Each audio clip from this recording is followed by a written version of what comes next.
I said, like, I feel like it's easier to dribble with the Shea than the Beasley. So like I almost feel like I wasted my money with Beasley because I feel like I want to use Shea as my guy. Get out of here. So you liked 100 Shea better than Beasley.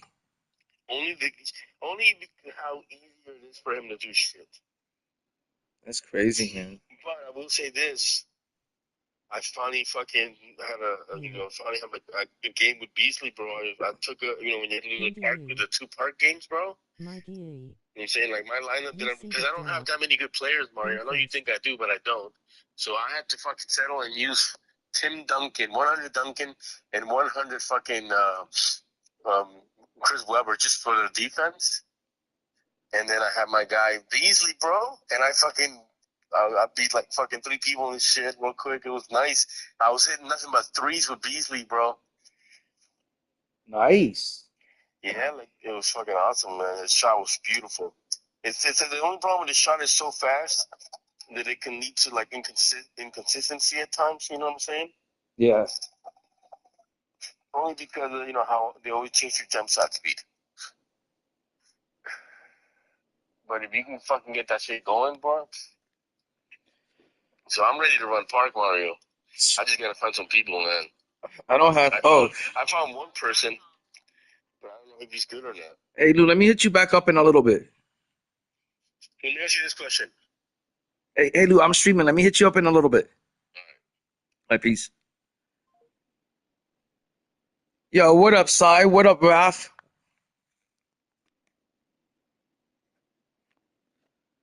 I'm just over here grinding out these events, and I just checked the Twitter feed to see who's coming out tomorrow, and tomorrow's promo is a little bit lame. Oh, what up, AJ? I was wondering what I should call you. I was trying to figure that out, to be honest, my dude. I'm glad you caught on to that. I appreciate that, AJ.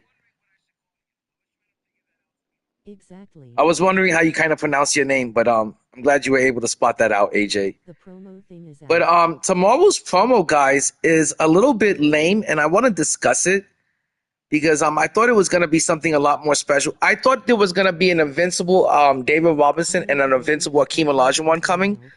That I would have been pretty hyped up about because I think the GOAT card should be something far better than GOAT David Robinson.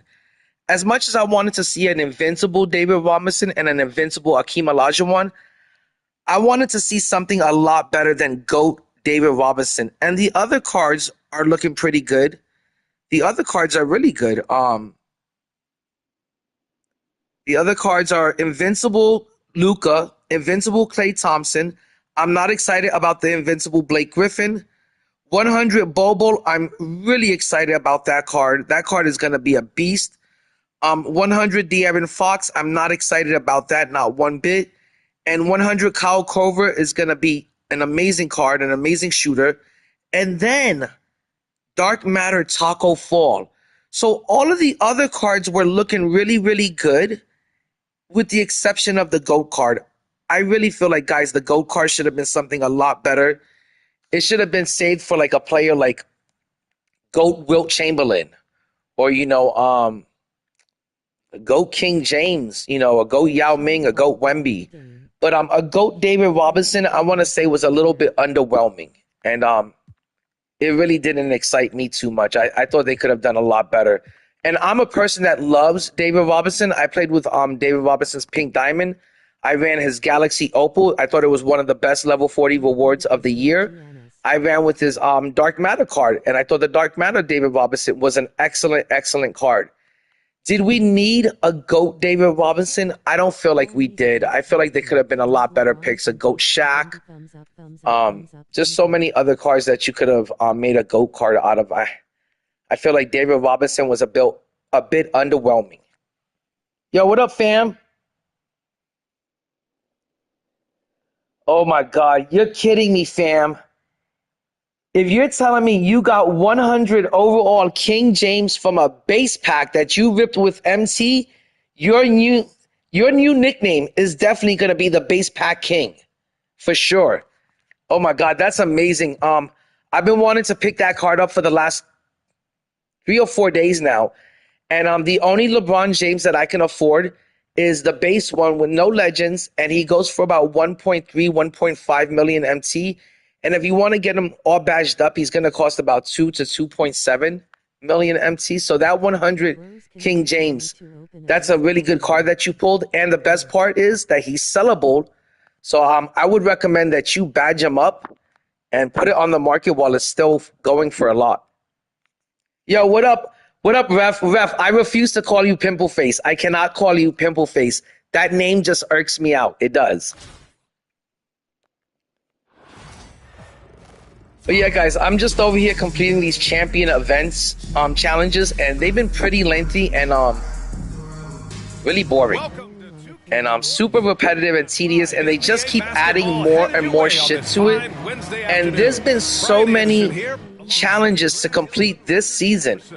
I have only played 13 games of Showdown, about 3 to 5 games of Park, and I want to say a lot of salary cap. I have been able to fit salary cap in, but the only reason why I've been grinding out salary cap is because they have made it really worth your time, because you can get a free 100 by the end of the season, by round 3, and you also pick up 3 dark matters along the way as you're grinding for that 100.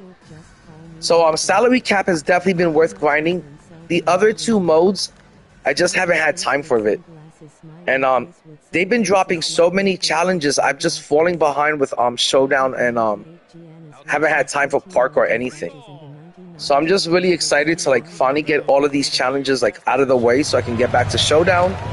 So I can finally use my GOAT Michael Jordan and my 100 Yao Ming in Showdown. Like, I can't wait to really use them in Showdown or at the Park.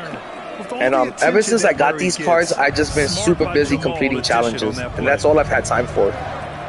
So I don't know how people have time to like complete the agendas plus get all of the rest of the stuff done, you know, like salary cap and the Park and Showdown. I don't know how people have that much time on their hand to grind out like every single mode in the game. Now here's Murray. I have time to like maybe grind out 2 to 3 different modes at best at one time, but I can't grind out all of the modes at once. Especially now that I've been going back to work. I have 98 Giannis, which has 13 legend badges, and 99 Giannis, which has 1, which is better. Oh, hold up, AJ, that's an easy question. I would go with the 99 Giannis because remember the 99 Giannis has a faster release. His jump shot is a lot faster and a lot smoother to time. So I would start badging up your Dark Matter Giannis. Just to let you know, AJ, I'm still running my Dark Matter Giannis at the 3, coming off the bench. Or sometimes I even start him. Even though I have a good amount of 100s in my lineup nowadays, I still use my Dark Matter Giannis either starting or coming off the bench. He's got 39 legends on him, and my Dark Matter Giannis is pretty much an invincible. He's pretty much a GOAT. So I would highly recommend stick with your Dark Matter Giannis and badge him out. And he makes no mistake. Slam dunk. You're gonna see that that Dark Matter Giannis is elite. It might not be the invincible Giannis, but if you put a bunch of legends, and I mean like a bunch, like 30 or more, you're gonna realize that that Dark Matter Giannis at the 3 is unstoppable. Like I said, I'm still using my Dark Matter Giannis. He's got pretty much 40 legends on him, and the card is an animal. I refuse to give up my badged out Dark Matter Giannis. I think on the market, Dark Matter Giannis all badged out still goes for like 600,000 MT, and I refuse to let him go because he's that good of a card. Don't let anyone tell you that none of the Dark Matters aren't runnable. The Dark Matters are still runnable. You can still play some of the Dark Matters up against the 100s and the maybe the Invincibles. Definitely can't run any Dark Matters up against the GOATs. But a completely badged out Dark Matter, like a badged out Dark Matter King James could still play. A badged out Dr. J, a badged out Giannis. You know, those cards can still play, you know, in Season 8, you know, and they can still run in Showdown. A badged out Kawhi can still run for sure. So you don't have to feel bad like, hey, I don't have the Invincible King James, or I don't got that 100 King James. If you've got a Dark Matter King James and you've got him completely badged out with the Hoffs and the Legends, that card is almost just as good as a 100 or an Invincible. But it's definitely as good as the 100. I feel like dark matter cards are definitely cards that you could run till the end of the game for sure. I don't feel like you could run the only Galaxy Opal I feel like you could still run to this day is just Galaxy Opal Wemby. But I feel like there's a lot of dark matters, a good amount of them, that you can still run to endgame. And he bangs it home with one hand. Oh, that's what I'm saying, Jay. Dark Matter Taco's coming out, guys. If you guys don't think that Dark Matter Taco is going to be an endgame type of player, you're bugging. Dark Matter Taco is always an endgame player. And that game card for sure is just a Dark Matter. But if you got him all badged out, especially if you throw a bunch of fucking legends on him, that card is going to be able to compete with any Invincible, any GOAT card. That's a guaranteed fact that a badged out Taco is definitely an endgame type of card. I don't care if he's the Dark Matter Oni. They're going to juice up that Dark Matter Taco. He's going to be souped up. Trust me. Hope you've enjoyed the broadcast so far. I'm still using my free agent Giannis. 6 more games left. That's fucking hysterical, ref. You run that free agent Giannis, my dude. I've actually seen people using him out there in the park. The other thing you notice is how determined they've been to get into the paint and get buckets around. But I've got my Dark Matter Giannis, and he's all badged out. Like I said, he's got 39 legends, and New York has I refuse to give him up. I think he's an endgame type of card. Just his height alone makes him dangerous and worth having on the team, especially at the 3. You also got to remember that the 100 Giannis does not play the 3. You can't play the 3 position with that 100 Giannis. And there's a lot of players that I would rather run at the 4 than Giannis. So that 100 Giannis to me doesn't really excite me. He doesn't really float my boat. You know, he can only play power forward. Like I said, there's a bunch of power forwards that I would play over Giannis at the 4. And what makes Giannis a special card is that you could run him at the 3. So to me, the Dark Matter Giannis and the Invincible Giannis are the 2 best small forwards in the game. To me, it doesn't get better than Invincible Giannis and Dark Matter Giannis playing the 3 for you. His height makes that much of a difference. Especially, let's say if you're thinking about running Dark Matter Giannis at the 3 and he's all badged out with all of his legends, or you could run 100 LeBron James. A Dark Matter Giannis, you know, all badged out with his legends. I'm going to say that card's going to be just as good and half a quarter of the price. His height is going to make that much of a difference. And in the game, people don't realize how much of a difference these legend badges make on a player. If you have a player that's all badged out with his legends, I mean, that's a really good card. You could, if it's a Dark Matter, you could run until the end of the game. It's going to be on the level of like a 100. But Jokic has already accomplished so much. Remember, guys, the Invincibles only come with 12 legends on them. So if you got a badged out Dark Matter, that's a really good card. I know these cards get updated SIGs and they get updated animations, but I don't know. I still think a badged out Dark Matter could run to the end of the game. That's my opinion, and it's gonna cost you like dirt cheap out of the auction house. You can get a badged out Dark Matter Giannis for about 600,000 MT. This is why Jokic guys look to feed him down there. You should try to buy Invincible LaMelo. It's a fun card to use. You know, I can't say that I'm a big fan of the LaMelo cards this year. I haven't even ran any of the LaMelo cards. I know people that use LaMelo swear by him and they really cook with them. Like my boy Glock, he uses LaMelo, and he was cooking with like the pink diamond LaMelo, and then he was cooking with that Dark Matter LaMelo. And LaMelo does have some good height on him. I believe LaMelo is 6'7", and he plays the point. He's got a good release. It's super smooth. It's really easy to green. It's just, and it's not that I'm not a big fan of LaMelo in real life. I love LaMelo in real life. I think LaMelo's the modern day Magic Johnson. That's how highly I think of LaMelo. But do I want to run LaMelo in my team? I really haven't felt the appeal to run LaMelo in this game yet.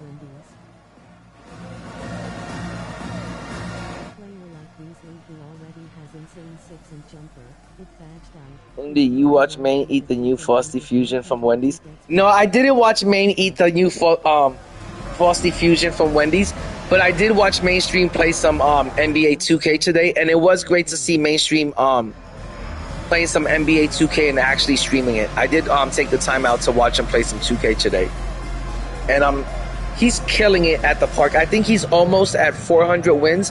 Guys, if you don't know who Mainstream 2K is, go check him out. He's always streaming the game and he's always reaching 400 park wins. To me, that's elite. A player like Michael Beasley, who already has an insane SIGs and jumpers, if bashed out, his dark matter won't be that different from his 100 if he gets one. But that's just me. Oh, Raphael, you're so right about that. And that's a good point that I want to address really quick. I remember JC2K saying that dark matter, Michael Beasley was on the level of an invincible. So if you have a badged out Michael Beasley, I'm talking about he's got all of his legends, or he's got at least 30 legends on him. You've got a card that's, you know, that's on the level of an invincible for sure. His release is that fast, it's that smooth. It's one of the easy, I mean, it's not the easiest of time, but it's one of the fastest for sure.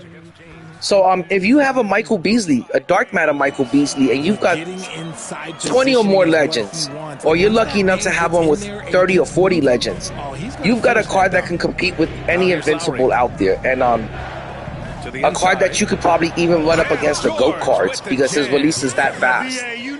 So don't let people tell you, oh, you can't run any of these dark matters. These dark matters are outdated. No, a lot of them are still really good, from dark matter Michael Beasley to Kawhi Leonard, and trust me, guys, when I say that 2K is gonna be giving Wemby a dark matter card before this game ends, and they're gonna give Wemby a 100 card before this game ends.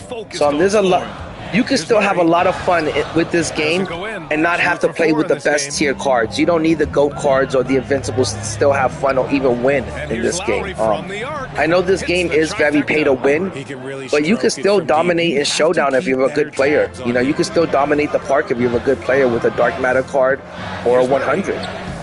It doesn't necessarily need to be an Invincible or a GOAT. 7 points in the game. Credit their discipline. They've been...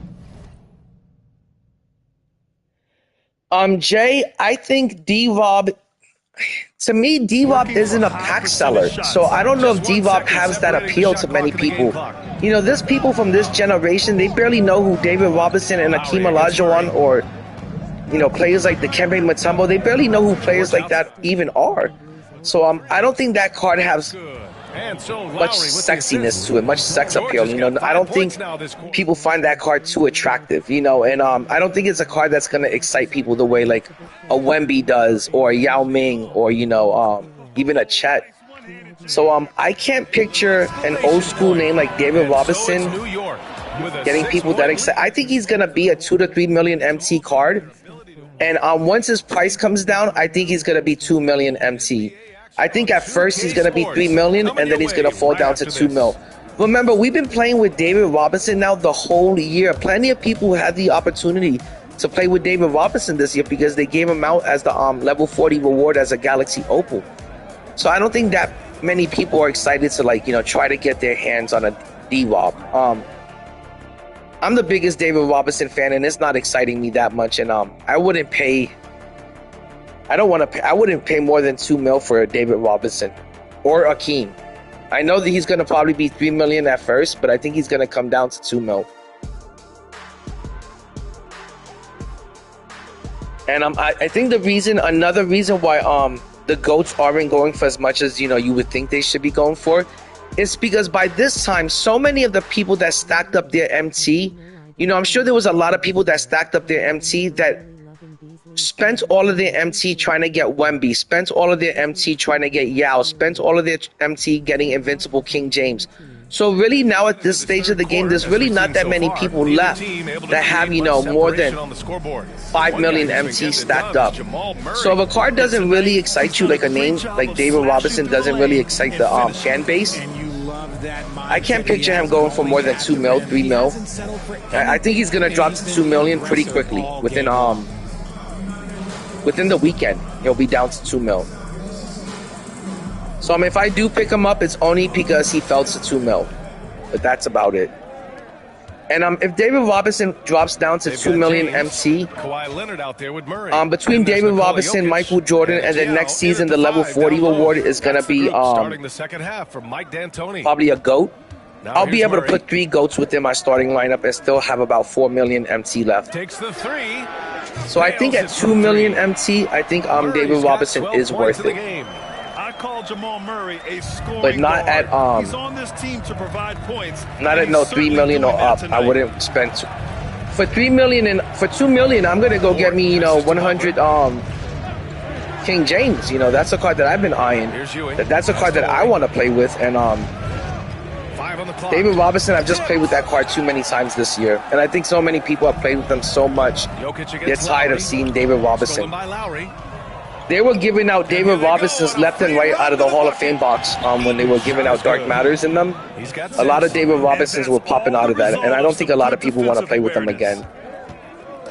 And it's Murray with the And ball I for the love Knicks. David Robinson. I just think They held a 12-point lead earlier. at this one stage, for 3. David Robinson isn't a big enough player to excite you. People want bigger players on their team. They want Wemby, they want Yao Ming, they want Chet, they want Bobo. I'm more excited about, I hate to say it, I'm more excited about the Dark Matter Bobo.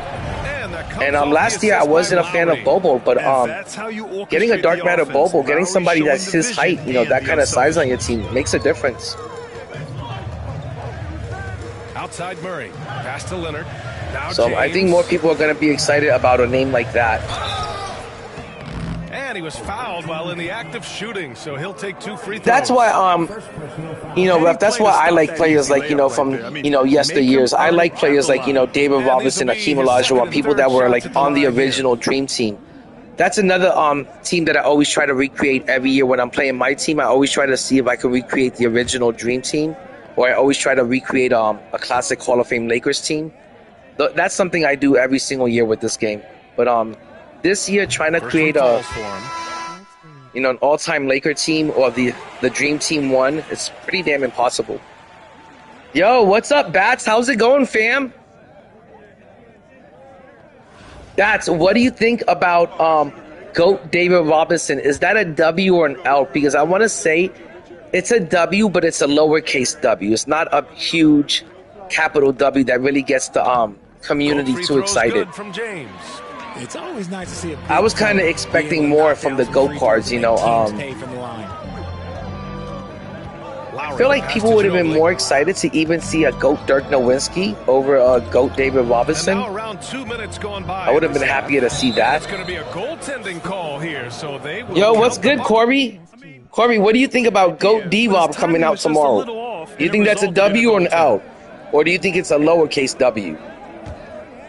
Like I said, I've been using David Robinson the whole year, and I'm pretty tired of using David Robinson at this point, guys. I used the Pink Diamond, I used the Galaxy Opal, and I still have the Dark Matter in my lineup.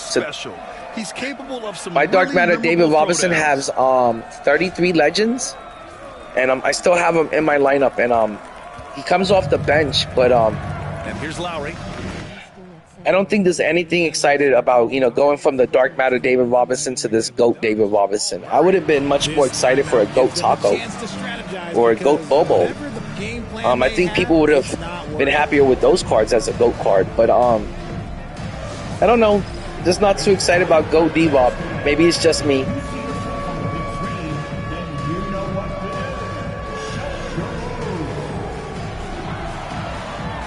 Jay, for me, once GOAT Michael Jordan dropped, I was no longer able to hold on to that MC. I was at 9.7, and I thought it was time for me to call it quits. And we're entering season 8 in 2 weeks, exactly 2 weeks. And after that, there's only going to be one season left. And I wanted to enjoy Michael Jordan from day one, right out the gate. And I just can't picture waiting any longer, holding on to MT any longer. At this point, I'm ready to either build a team of 100s, surround Michael Jordan with a bunch of 100s, or I'm ready to surround Michael Jordan with some affordable Invincibles, or hopefully they come down in price next season. But I'm not going to hold on to my MT and wait and say, hey, let's wait and see if these GOATs go down in price, because the GOATs might not come down in price until like season 9, and then you're only going to get to enjoy them for about maybe 6 to maybe 6 to 8 weeks, 6 to 9 weeks. And I don't want to enjoy them. I didn't want to wait until season 9, season 10 to enjoy GOAT Michael Jordan. And then that's when the game is completely dead. Because trust me when I say that 2K gets pretty dead after season 9. It gets extremely... Even if they give us a season 10 like last year, season 10 is normally pretty dead. There's really not going to be too many people at the park, I don't think. Most people are just getting ready for 26. And most people are just giving the game a break for the summer.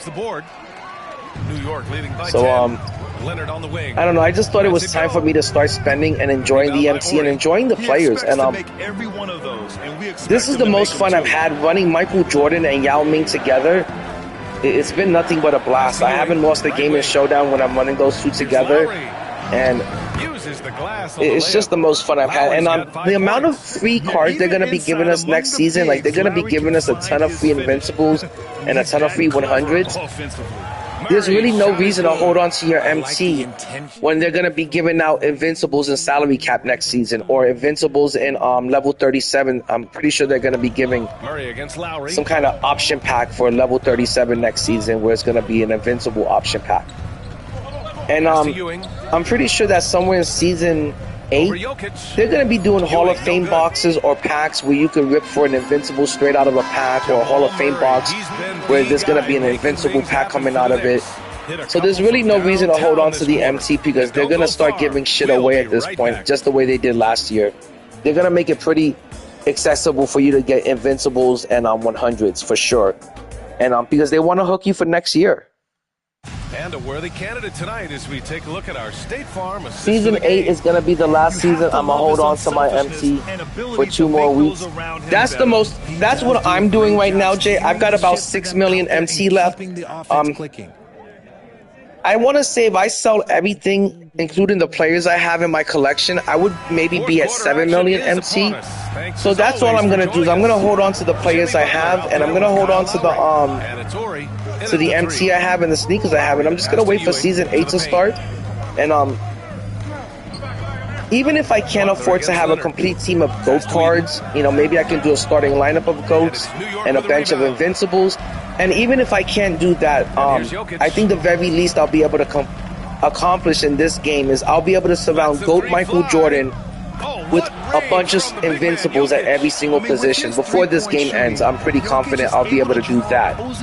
But do I want to hold on to all of my MT to get every single GOAT card and do that? That could take till the end of the game to accomplish that, and I don't want to wait till the end of the game to do that.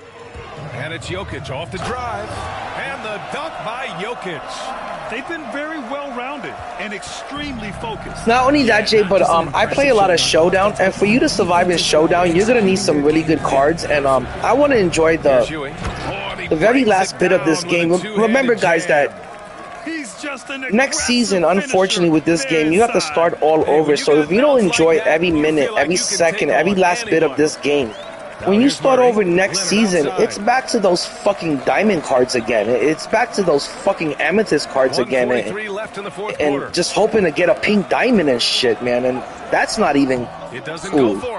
So enjoy these good cards while you have the chance, and enjoy every minute, every second. So get them as early as possible, and play them as much as possible, because you don't want to spend all of your MT, get the good cards, and then you only have about 8 weeks to enjoy them, and then here's 2K26, where you got to start from the beginning again. So the most I would wait, Jay, is tops another 2 weeks. That's all I'm waiting. I'm not gonna wait more than 2 more weeks. And if I see a really good card out there that I want that's cheap, I'm gonna buy him, and I would recommend you to do the same, because there's not much time left in this game. He didn't make them pay for that weak defense, but they just oh my god, especially Bats makes another good point. With the game being free now, trust me, 2K, just like they did last year, you're gonna get a ton of free 100s and a ton of free Invincibles out of Season 8. I guarantee level 37 is going to give you a free Invincible next season. Salary cap is going to give you a free Invincible after round 3. There's going to be some sort of challenge that you can complete, like the downtown challenges next season, that's going to give you another free Invincible by the end of that season.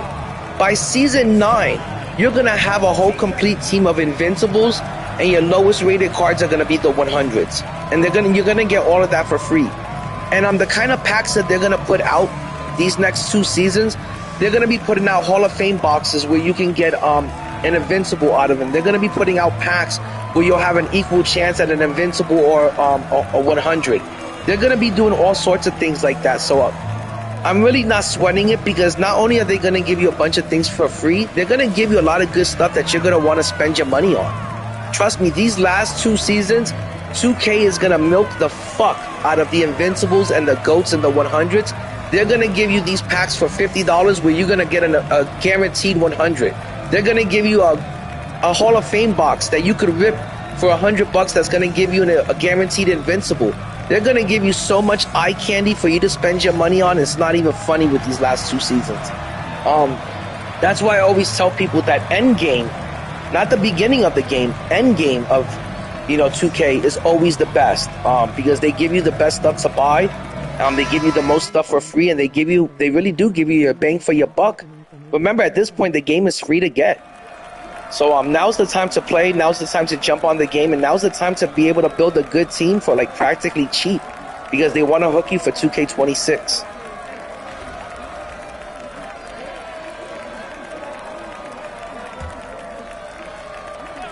Oh man, Raphael, man.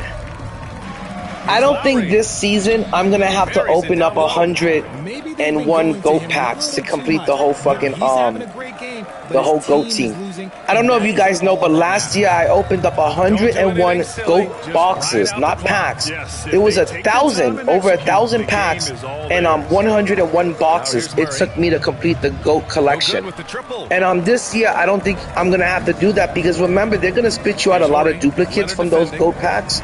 Last year you had a 12% chance at pulling a GOAT card, and if they give you those type of pack odds this year, you're gonna have a good chance of pulling a lot of duplicates. And this year, when you pull the duplicates, you'll be able to just sell your duplicates into the auction house, and then from there, with that MT, you could just buy the GOATs that you're missing. So I think the auction house is gonna make getting the GOAT cards pretty attainable. As you guys can see, there's a lot of Michael Jordans in the auction house. There's over 20 of them right now in the auction house, and they're all going for below like 3 mil, or they're going for like 3 to 4 mil. That's really cheap for a GOAT card. That's a really affordable, cheap, reasonable price for a GOAT card. Look how scarce look how rare and scarce the invincible cards are. That invincible Shaq is still like 5 million MT. I don't think the GOAT cards are gonna be that rare, that scarce, because they are gonna give you improved odds, improved pack odds when endgame approaches, when season 9 approaches, when season 10 hits.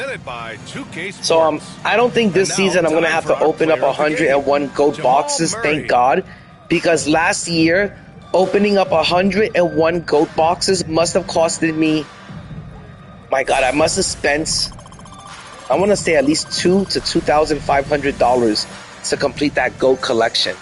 And it took me 3 days, 72 hours straight. It was a whole weekend where I did nothing but rip packs day and night. I would just go to sleep, wake up, eat, shower, and it'd be back to ripping packs, and then back to exchanging them and selling them. And it took 3 whole days, 72 hours straight of ripping packs nonstop to complete the GOAT collection last year. And about $2,500. And I don't want to go through that again this year. That's just way too much money to spend on the game at the end of the game, considering that when 2K does give you those improved pack odds, and when you do see those GOAT boxes come out at the very last season, season 10, you only have about 6 weeks to enjoy those cards before 2K26 is going to come out. So I really don't want to spend that kind of money at the end of the game and then only have 6 weeks with the GOAT cards. That's why this year I'm getting the GOAT cards as soon as they come out, because I want to have the most time that I have available with them. Okay, I've got to do this and this. 16 3-pointers with a Raptors player, and I'm almost done with this. All right, after I get done with this one, I only got 2 more to do, and then I'm completely done with this challenge, which is going to be great. And again, guys, if you're doing these challenges, these Champions Festival event challenges, don't wait to the last minute to do them, because remember, you still also have to figure out what you're going to do with your event cards, whether you're going to use them in the exchange for like a pack or for some kind of player, or if you're going to do the MT method, because the MT method does take quite some time, and you're going to need some time to break them down and then exchange them either for badges or for sneaker and takeover boost packs. But you do need some time to get that done. So make sure you start grinding this away, because there's a lot to this. And they keep adding shit to it. And as you can see, I'm not even all the way done yet. I still have 2 more things to complete. I've got to complete this one, and then I've got to complete these 2 over here. But I'm almost done. Yo, what's good, Goat Paradox? Just over here grinding like usual, my dude, trying to stack up my MT. Keeping an eye on the auction house, trying to see if there's anything good I can snipe, and just completing these challenges. Also, guys, I forgot the name of the challenge, but there's 2 challenges out there right now that if you complete them, you can get 2 legend badges for free, and you guys know how much those badges are worth. So I recommend, go complete those agendas and get yourself 2 free legends. They're really worth it. Point guard position, and for the Knicks, they've got Nikola Jokic, Jamal Murray out there with Kawhi Yo, Leonard, Raphael, it's funny. Sometimes I'll be hanging out like in Decentric's room, and somebody will recognize my name, Indy2K, and they'll be like, Indy2K, you're a pack god. That pack opening you did last year where you opened up 101 GOAT boxes, they'll tell me like it was legendary, and it was probably one of the best pack openings this game has ever seen, and probably one of the best pack openings YouTube has ever seen. Last year, Troy Dan, did he even complete the GOAT collection?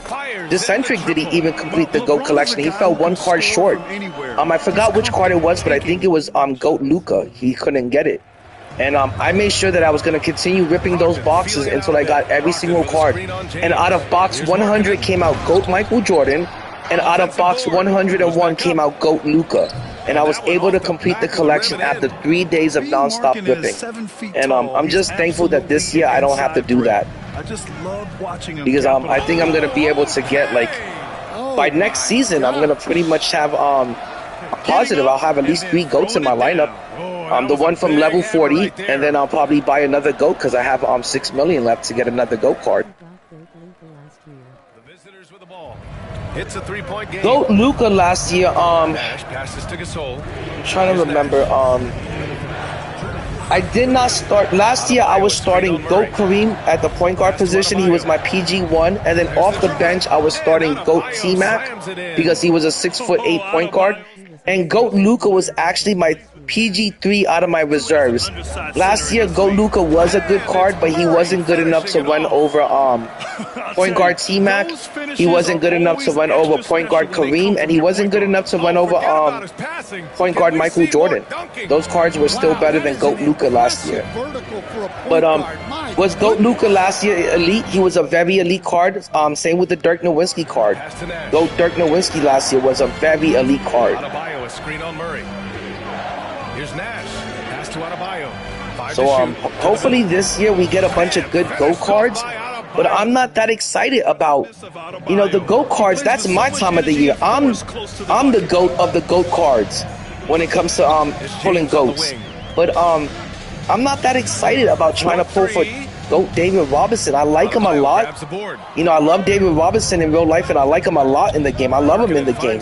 I just think the GOAT cards should be reserved for more exciting names. GOAT Yao Ming, GOAT Shaq, GOAT Wemby. It can't. You're not going to get people excited with GOAT David Robinson or GOAT Akeem. AJ, GOAT, Dark Matter MJ is trash at this point. Dark Matter MJ was good when he first came out, but his release, it is the iconic Michael Jordan release. It is the iconic Michael Jordan jumper. The problem with it is that his release is so slow that you got to create so much space and so much time just to get that jump shot off that it's practically unusable at this stage of the game. Is Dark Matter Michael Jordan still an elite slasher, an elite dunker, and can he still finish difficult layups? Yes, he can do all of that. But Dark Matter Michael Jordan is gonna put you in foul trouble, and also he He's one of the league's best. He needs a lot of space to get that three-point shot off. He's got a really slow release. James on the wing. So I would not go with Dark Matter Michael Jordan. I would save your MT. James has got 6 points. He was a great card when he first came out. When he first came out, he was good for like a good season and a half, almost 2 seasons. That card has some really good longevity to it. I love my Dark Matter Michael Jordan. I ran him for the longest.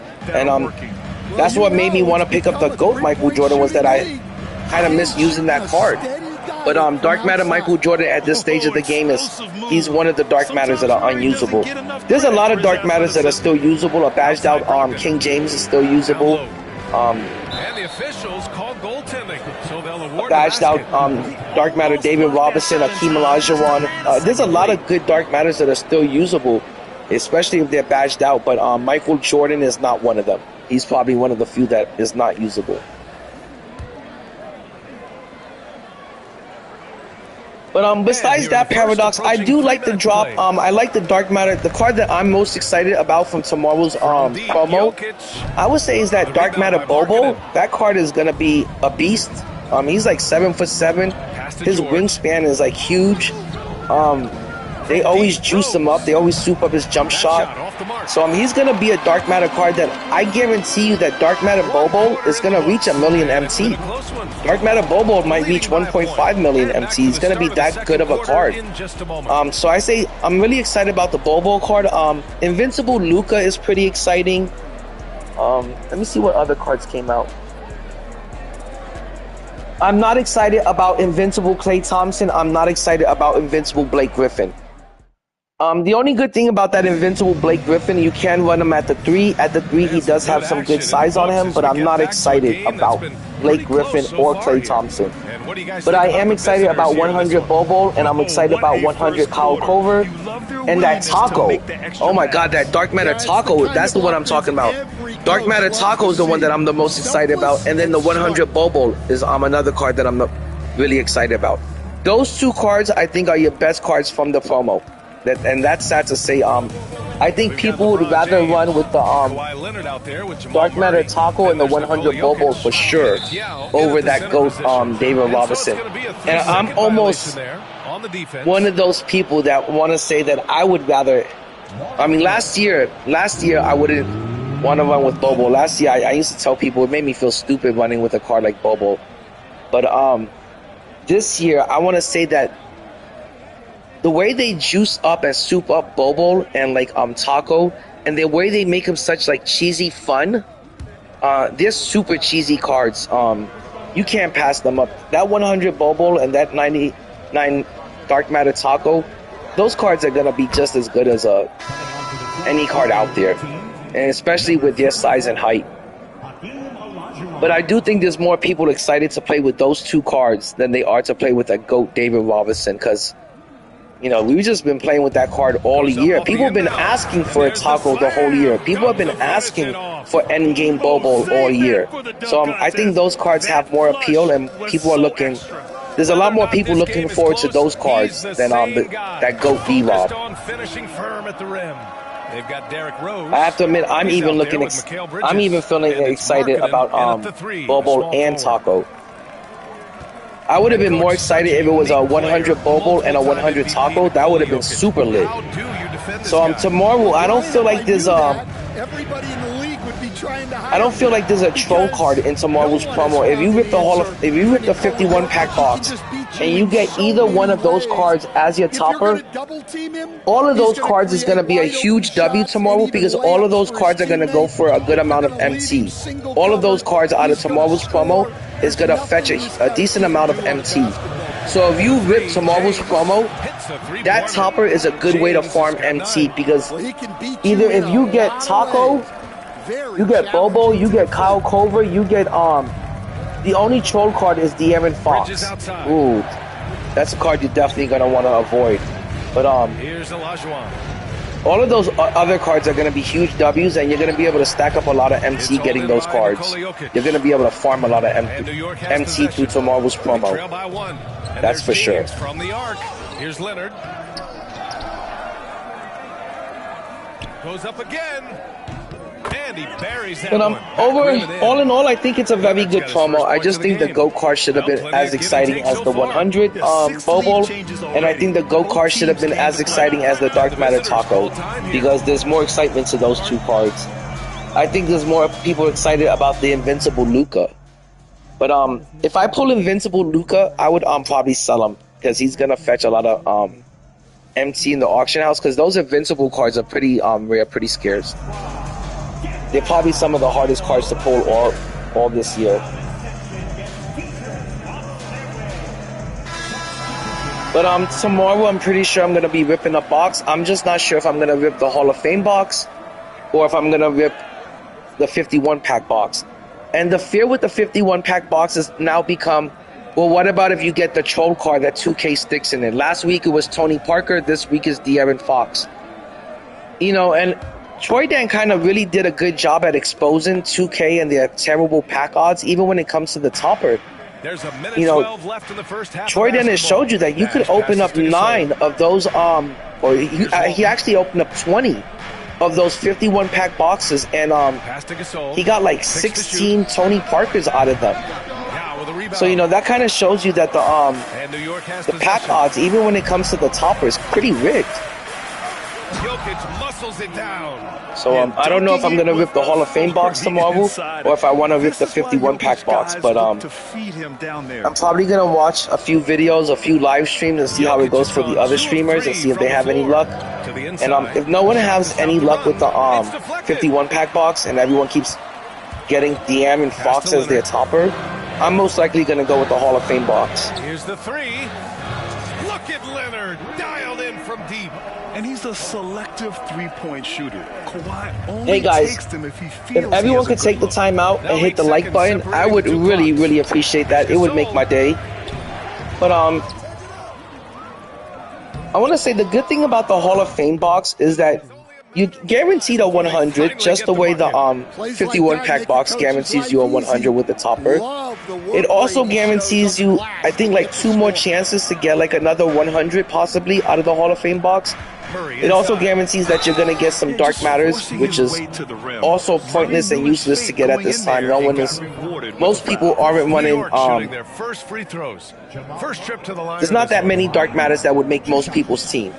So even if you pull it from the 100, from the 51 pack box, or you get it from the Hall of Fame box, it's really not going to matter because they also don't hold much value. The only good thing about ripping the Hall of Fame box is that you are going to get all of those legends, and the event cards are more like MT cards. Remember, guys, that the Hall of Fame box guarantees that you're going to make at least 450,000 MT right there just off of those event cards. I think you can get 2 event cards when you open up a Hall of Fame box, and if you open up the one from the mobile box, you can get 3 GOAT cards. And DBG said if you just do the quick sell, even Ty Debo said it, if you just do the quick sell and break them down to diamonds and quick sell your diamond event cards, you're going to make 150,000 MT off of each GOAT card. That's 450,000 MT from the Hall of Fame box. So when you're buying the Hall of Fame box, don't just think of it as like, oh, you know, all I get out of it is just, you know, a decent chance to get a decent 100 or some badges. You're pretty much buying MT when you buy the Hall of Fame box. You're pretty much buying a chance to stack up your MT and then go buy whatever you want from the auction house. So tomorrow I may rip the Hall of Fame box instead of ripping the 51 pack box. Even though I'm real curious to see if I can pull a GOAT card out of the 51 box, and I'm real curious to see if I can pull a GOAT card. That would be amazing. But sometimes I feel like that 51 pack box is so much of a risk, and all you pull out of it is a bunch of gold cards and a bunch of pink diamonds, and you're lucky if at the end with the topper you can make 500,000 MT off of it. Where the Hall of Fame box offers a chance to make MT, it offers, you know, the chance to really pull some good badges, and it offers the chance, you know, that you can get a good 100. I can pull Shaq out of it. You guys can pull Yao Ming out of that box for all you know. But I'm really looking forward to Season 8 when the Hall of Fame box will guarantee an Invincible. I think they need to do that in Season 8. Season 8 Hall of Fame boxes should not be offering an equal chance at a 100 or an Invincible. come season 8, nobody wants to see any more 100s. We want to see a guaranteed Hall of Fame box that's going to spit you out a guaranteed invincible. That's what they need to give us with endgame approaching, you know, with these last 2 seasons. What we're seeing from LeBron James. The numbers say it all. He spent Well, I'm gonna stream it tomorrow. I'm gonna stream the pack opening. Also, guys, before I open up the 51 pack box or before I open up that Hall of Fame box tomorrow, I also have 10 free boxes that I've been collecting that I'm gonna open up with you guys. I've been waiting to open up those boxes, and remember those 10 pack boxes, they have like a $35 value. So that's about $350 worth of packs, worth of boxes that I got through no money spent by just grinding out the game that we're going to open up even before we get to the main box opening. You know, we got like 10 fucking free boxes that we're going to be able to open up on 2K. So that should be a huge W. And hopefully from one of those free 10-pack boxes, I pull something like a 100 or maybe an invincible. I've seen a lot of people pull a couple of 100s, you know, from those free 10-pack boxes, and I've got 10 of them saved up, and hopefully tomorrow I get maybe a free 100 out of them. My boy Chilongo 2K, he pulled a 100 from his free 10-pack box, but it was like, I think it was like 100 overall DeMar DeRozan that he pulled from a free 10-pack. And I've seen other streamers pull a free 100 out of the 10-packs. So tomorrow should be a really, really good day. I can't wait. I'm really excited. I'm probably not going to get much sleep because, you know, just going to be sitting there and anticipating that pack opening, and I can't wait to see what I'm going to get. Hopefully it's something good. Because I really want to hold on to my MT for as long as possible until like either the Invincibles come down in price or the GOATs come down in price. And when you open up a Hall of Fame box and you pull something good, and the fact that you're able to turn those event cards into MT, it really does allow you to not only stack up your team with good players, but it also allows you to, you know, stack up your MT and fill out your roster and build a really good team. So that's what I like about the Hall of Fame box. It allows you to hold on to your MT, it allows you to stack up your MT, and it allows you to fill out your team. So I might end up doing that, most likely. But I would love to see if I can just pull a GOAT card out of that 51 pack box. Guys, if there's anyone that wants to make a dono, today would be the day to do it, or tomorrow. It would be awesome if I could open up the 51 pack box and the Hall of Fame box all on one stream. But outside Murray. And again, New York with the triple. I told my girlfriend that with endgame approaching that I would keep it down to like $100 a week, and I wouldn't spend any more than that. If I keep spending more than like $100 a week on this game, my girl is gonna explode. It'll be the end of my relationship with her. She's like so fed up with the game. There's 38 seconds left to play in the third quarter of basketball. To the right side. James outside fires the three. Like, my girl is so, I don't want to say jealous of the PlayStation and, you know, NBA 2K, but she absolutely hates, you know, the fact that, you know, that I bought a PlayStation 5 and she hates, you know, NBA 2K. She can't stand the sight of the game. However, his leaping ability can certainly mask that. Leonard for three. It's hauled in by Nash. The last 2 or 3 nights, you know, the main reason why I haven't been streaming is because my kid, he's at his grandmother's house. He's with my girl's mother, and she's had him for the whole week. And no joke, this whole week, my girl's been like, hey, you know, we're gonna spend some time together. We're gonna do movie night. You guys know what movie night is code for, but this whole week she's turned it into movie night. She's like, fuck that PlayStation, fuck that game. You're gonna be fucking this. And it's been movie night for like the last 5 nights in a row now, and I barely had a chance to grind out the challenges. That's one of the main reasons why I've fallen so behind, and that's the main reason why I haven't been streaming at night lately, because she's just been keeping me busy and wearing me out, and been like, fuck it, I'm just gonna stream during the day when I have the house to myself. But she hasn't allowed me to do anything except for, you know, pay her some attention, which, you know, she deserves. You know, my girl does a lot. She does a lot of cooking and cleaning around here, and you know, she holds this household together. So, you know, now that my boy's out of town for the week, she deserves a lot of attention. And she's been waiting for this. She's She constantly sees me on this game, and she's completely tired of it. But one thing's for sure, she does not want me spending on the game as much as I have been. She's really done with that. And it's Nash in at the point guard position. That's what movie night stands for, ref. Movie night is AKA the hub night. Time to make a movie. Yeah, so tough. I mean, guys, I feel bad for him. And you know, Corby, like, it's crazy because, you know, I always find time for my girl and I always find time for my kids. And, like, I always try to, you know, make sure that I have the night free so I can grind out the game. But now that my boy's out of school and he's on summer break and my girl's been staying home late, you know, more often, my girl can't stand, you know, to see me play this game for 6 hours a day. She can't stand seeing me devote so much attention to this game, and she's fucking had enough of it, and she wants to go out there and do more stuff for the summer, which I don't blame her. I also, you know, gotta get out the house and, you know, put the game down at times and do some more stuff for the summer, do more activities out there with my boy and my girl. So once my boy gets back from his grandmother's house, you know, I probably won't be able to stream as much because, you know, we're going to be doing summertime things and, you know, outdoor event type of stuff, which I love doing with my girl and my boy, you know, especially when during the summertime, this game goes dead anyways. And usually during the summer, I like to take a break from 2K, so this way I'm ready for the next 2K and I'm not so burnt out when the next one comes out. Because if you play this game all summer long, you could really burn yourself out on this game. Then I won't even be looking forward to 2K26.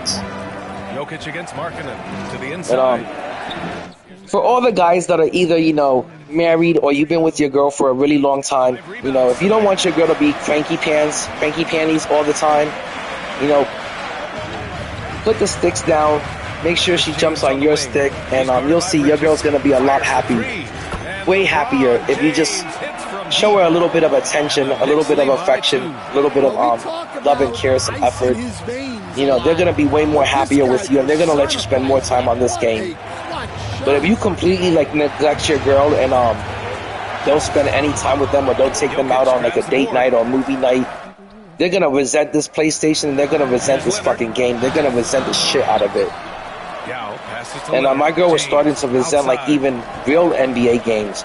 My girl doesn't even want to see me watching, like, real NBA games anymore because she's that done and tired and fed up with seeing, you know, basketball on the TV nowadays. She doesn't even want to watch me watching real life games. She's that done with it. Yo, what's good, Clumsy?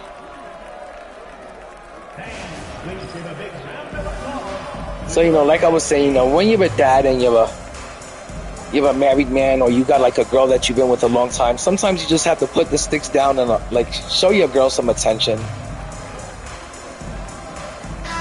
Let's go now to the sideline and catch up with even my little boy, he's only 7 and he's a huge gamer and he can't stand to watch me be on the game so much. He's like, Dad, you know, let's give the game a break and let's go do something. So, you know, for the summertime, you know, I made my girl a promise that I wasn't going to spend too much on the game, not any more than $100 a week. And, but, you know, I was going to put the game down a little bit and spend more time with her and stuff. Do more date night type of things, you know, do more summer type of events.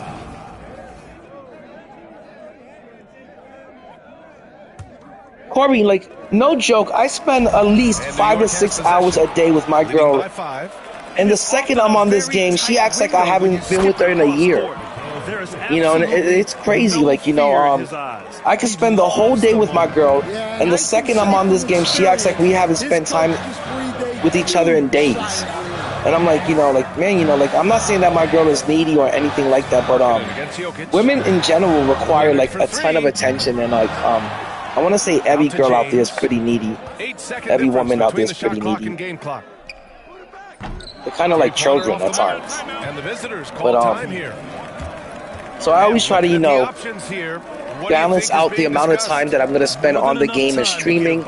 And I try to balance that out with, you know, being a good, you know, being a good husband, being a good dad, being a good son to my moms, and spending time with the family and shit like that. Like I always tell people, it's family first, you know, it's your kids first, it's your girl first, it's your mom's first over the game anytime, any day. You know, but most of the time when I grind the game is either when the whole house is asleep or like nobody's here. Like there's nobody in the house right now but me. So like I have the whole house to myself. I got some peace and quiet to myself, and the only thing I want to do is just grind out the game. That's how I have my fun, is by playing 2K and shit. I don't know about you guys, but I feel like 2K is a major it's a major escape from all of life's stressful shit that you gotta deal with and put up with on a daily. Now keep possession. I found a sleeper card. I'm starting 98 Zubac at the power forward. No way! You're not starting a Galaxy Opal Zubac in Season 8. You're not going into Showdown with the Galaxy Opal Zubac. Or King of the Court, or the fucking Park. Who the heck is using Zubac at King of the Courts?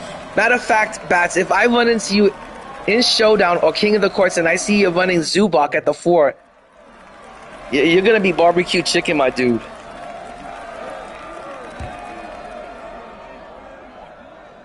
But I'm clumsy. You'll see how it is now that you've got like a newborn child and stuff. Your time is no longer your time. Your time is your wife's time, and your time is your kid's time. And the only personal time you're gonna have to yourself throughout the day, especially as your kid gets older, the only time you're gonna have to yourself is basically when everyone in the household is asleep. Your personal alone time is when everyone else is asleep and you're actually just alone. That's gonna be the only personal time you ever get once you have a kid. And I remember somebody telling me that 7 years ago when my son was born, and I was like, no way, I'm still gonna go out there and I'm still gonna do the things I wanna do. I'm still gonna go to the strip club with the boys. I'm still gonna go out there and fucking party and be drinking and smoking and chilling just like always with my boys and doing shit. Nah, those days are long gone. I haven't been that indie 2K in like 6.5 years, and you're gonna learn how to appreciate, alone time that you have in your own damn house, in your bedroom or your living room, and you're gonna realize that the only alone personal time that you're gonna have in life is when your kid and your wife is asleep, and you're not gonna have much time for anything really. So but to be honest, I wouldn't have it no other way. I love spending my whole day with my wife and my kid. I just wouldn't have it no other way. I just wish sometimes I had more time to grind out the game, because there's so much to do on the damn game. There's so much to fucking complete in this game, and I just wish I had more time for it.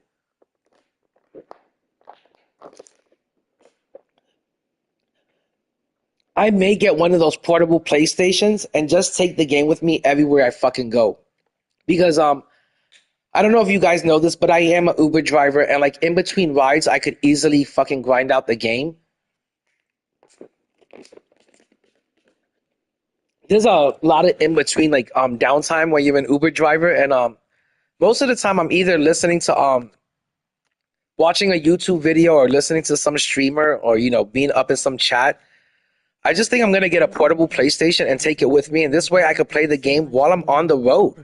I don't know why I haven't gotten a portable PlayStation at this point, but I think I'm gonna get one soon.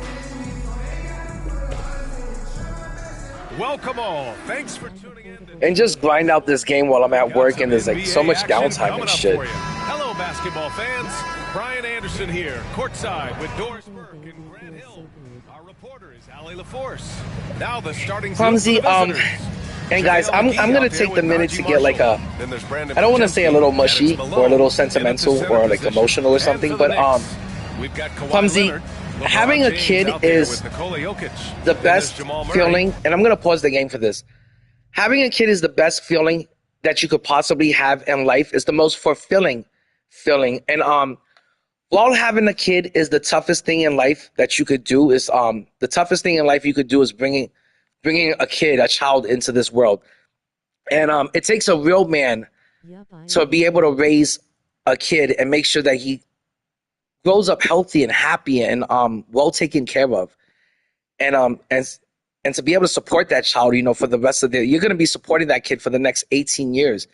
And while it's the most difficult thing you're going to do in life, and it's going to wear you out like nothing else has ever worn you out in your life, emotionally, mentally, physically. After you raise a kid, you're mentally a different person. You look at life differently. And but at the same time, it's the most gratifying thing you could do with your life. It's the most rewarding thing you could do with your life. So be able to watch that child grow up is gonna be the best thing you could have done with your life. Be able to nourish and that child and watch him grow up is gonna be the most gratifying, rewarding feeling ever. And to watch that child grow up from a little baby to a boy and then into a teenager and a man is the most rewarding and gratifying feeling that you're gonna get. It's gonna be the best feeling ever. Just watching that little kid grow up. It's gonna make you happier.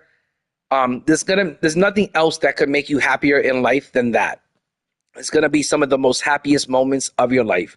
Watching that kid go to pre-K for the first time, watching your kid go to first grade for the first time, watching your kid bring home a report card for the first time. I've got a little boy, so the other day he mentioned that he thought a girl was looking really good from the back because she had a nice juicy booty and stuff. And I was like, Papa, I'm so proud of you. And just things like that are going to be your happy moments in life. Just watching that child grow up and spending every moment with them is it's going to be your reward in life. You can't ask for anything else. You can't ask for any better. And it's the Knicks to start out. So I always try to spend every single moment. Like when my boy's home from school, as soon as he comes home from school, I turn off the PlayStation, I put the game down, I put the sticks down, and I'm with him every single moment, every single second of the day. And there's nothing I would rather do than spend every moment, every second with my girl and my kid. And that's why I like Uber as a job, because it does give me like the ability to like just make my own hours and have flexible hours, so I can be home any day or any hour of the day and just spend a lot of time with my kid. Because remember, they're only young once, and they're only kids once. They're only babies once. You know, they're only children once, and it's a once in a lifetime experience that you don't want to miss a second of it. You know, especially when they're first born, you don't want to miss any of that. You know, those first 3 years are so important because that's when you build your relationship. That's when you build that bond with your kid. But to me, it's the best. It's the greatest gift God has ever given me, and it's the greatest gift life has ever given me. And it completely changed who I was as a person, you know. Here's Kidd. Shot clock at 6. You know, before my son was born, I was still out there on the streets, you know, selling. You know, before my son was born, I was still out in the streets dealing. And he completely changed my life and the way I looked at life and the way I thought of things and what I found important. And there's a minute 26 I just wasn't willing to risk or do stupid things anymore and shit like that. And a kid will completely change the way you look at life and think about things. And down it goes. Jam that one home. Well, he's such a good athlete. Clumsy, if I had to sit here and talk about how much of a hands-on dad I've been, you know, these 7 years that my kid's been around, you wouldn't believe it. Like I've done so much as a dad. It's unreal. And I'm not trying to toot my own horn or pat myself on the back. It's just I feel like there's so many deadbeat dads out there that it's a shame how many deadbeat dads are out there, or how many dads are missing out of kids' lives. That there's so much like you could do as a dad to really make sure that your kid grows up healthy and happy and like with a good life. That you could provide a better life for your kid that you had. And when my little kid was born, when he was just a baby, I did the night shift completely. I stood up every night feeding him the whole night. I was there for every single feeding from the time he was born all the way till he was like 2. Or I forgot what age they get off the bottle, but or what age you have to stop doing the night feedings. But I did every night feeding. Afterwards, my wife, she went back to work, and I always worked the night shift and stuff. So like during the day, I used to, before my kid went to pre-K, which he didn't go to pre-K until he was about 4.5, 5 years old. I woke up with my son every day of the week, every day, until he went to pre-K. We woke up together, we started our day together, we got dressed, we showered up, we did things together. Before he went to pre-K, he knew his ABCs, he knew the days of the weeks, he knew how to count to 20, he knew the sounds of his letters. And he knew how to identify letters before pre-K. And that's because, I was such a hands-on dad and I put so much time and effort into it. The teacher was like, I don't even have anything I could teach your son on this, kindergarten level. because he went in there, so well prepared. And I think every dad should take the time out to be that hands-on, where you just want to make sure your kid has the best, and you provide the best for them. The scoring breakdown for the Knicks. Well, they found a groove, and it's from distance, so knocking them down. Clumsy, I didn't have a hands-on dad. My dad was real busy working, and unfortunately for me, my dad passed away when I was about 12 or 13 years old, and my mom got stuck raising 3 kids on her own, and she was a single mom, and so I always said when I had a kid, I really wanted to be a really hands-on dad, because not only did my dad pass away at a young age, but like I said, when he was around, he was so busy working so hard to put food on that table, to put bread on that table, that he was hardly around. He was just constantly working. The only thing I remember about my dad was that he was up at 5:30 in the morning, and he got home from work at 6 p.m. And by the time he got home, he was so tired that all he wanted to do was eat, watch a little bit of TV, and then fall asleep, with the radio on in the background. That's all I could pretty much remember about my dad, because he was that busy working. And I remember when I had my little boy 7.5 years ago, I promised myself and my girl, like, hey, I'm going to be really hands-on with this kid. Everything from, like, feeding him to teaching him stuff to making sure that he grows up to be a well-rounded young man. And he surpassed everything that I thought he was ever going to be. My little boy is a straight A student. He's been on the principal's honor roll since pre-K. He reads on a 3rd grade level. He's only on 1st grade. And he was in the reading percentile. He scored a 95%. So it means he's reading better than 95% of the kids in his age bracket. And in the math, he scored at the 50 percentile, which means he was better at math than 50% of the kids in the United States in his age group. So I can't explain how important it is to be a hands-on father. It's super important. So that's one thing I recommend. There are so many, I hate to say this, so many statistics that show what happens to kids that grow up that don't have fathers. They end up in jail. They end up with not going to college. They end up, having low grades in school and shit.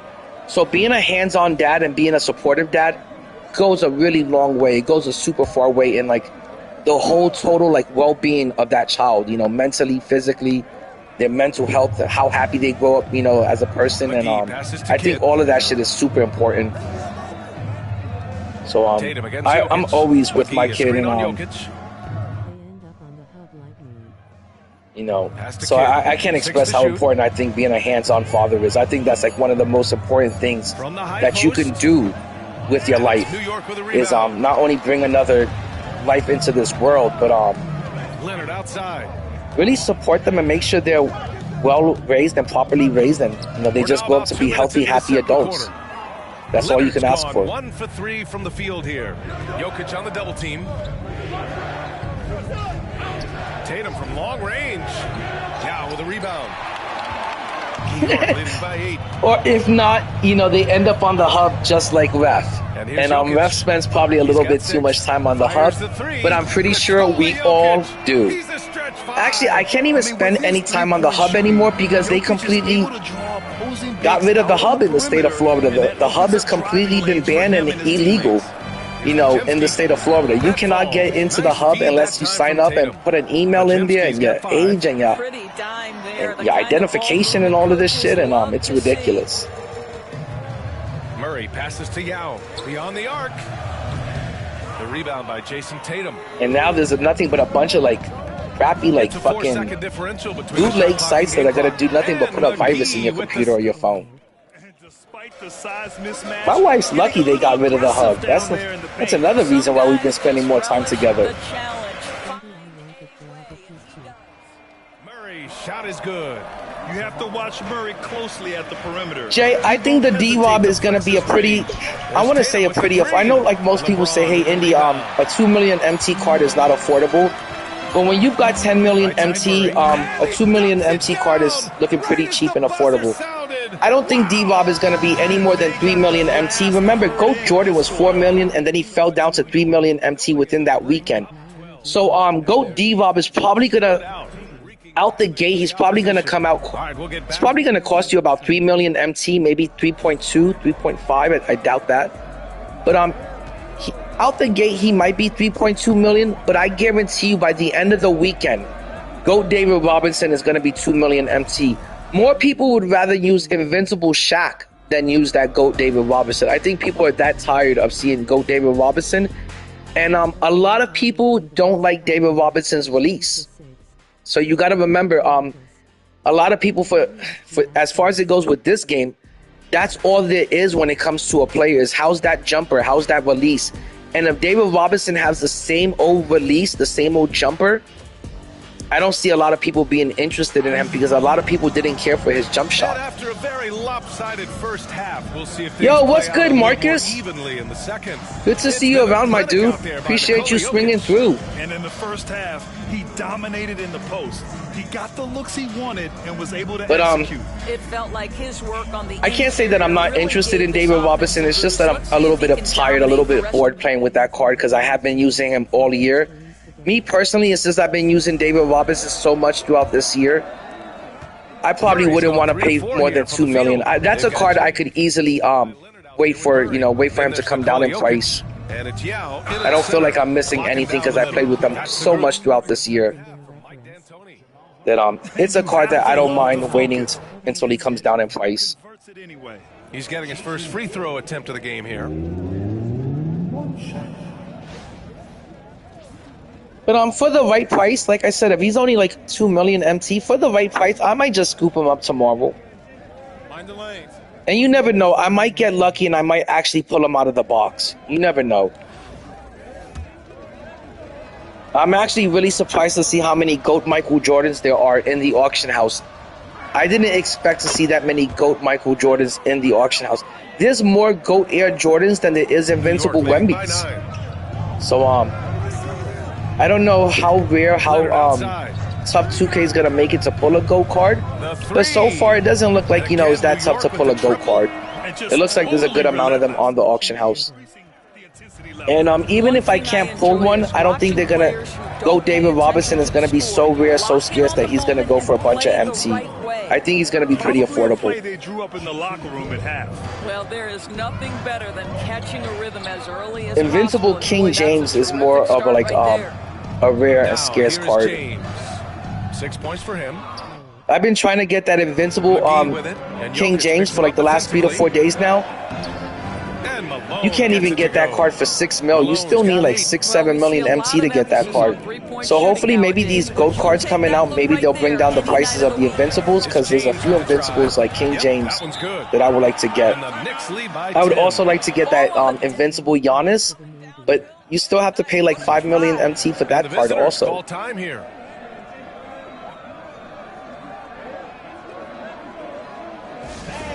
Ref, that is the reason why they call them the Admiral.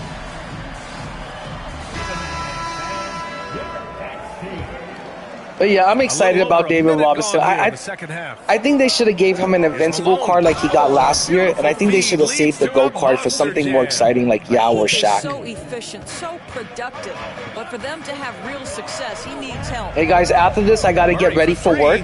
But if anybody wants to play a game of Showdown real quick, I am down for a really quick game of Showdown before I go to work. If anybody wants to run some 5v5. Here's Kidd, defended by Murray. Here's Marshall. I don't know why, but like this season, it's like pulling teeth trying to get people to run some 5v5. Last year, that's all everybody wanted to do was run some 5v5. This year, nobody wants to run any 5v5. All anybody wants to do is run park. And I don't know what's going on, but it's like people are scared to run 5v5 nowadays. And it's Marshall penetrating, and that one is stuffed right through. He put a little flair Shut the on that fuck one. up, ref. Yes, he did. Man, he's a strong Ref, that finisher. is the biggest troll right there. That one actually caught me off guard. I didn't even know what to say to that last comment of yours. The three is up. That falls. Nice feed from Jokic.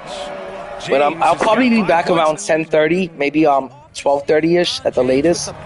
And I'll be back on the stream, and I'm gonna be grinding out the game. But again, I've been itching to get back to Showdown, and I've been itching to get back to the park. And this season is the first season in 8 seasons that I haven't got to in 7 seasons that I haven't got to 60 wins.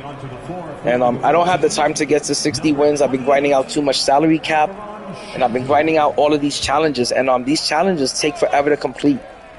So I didn't have a chance to play any showdown this season really. And next season I'm probably going to take a break from completing all of these challenges, and I really just want to work on playing a lot of showdown. I want to get to 120 wins in showdown.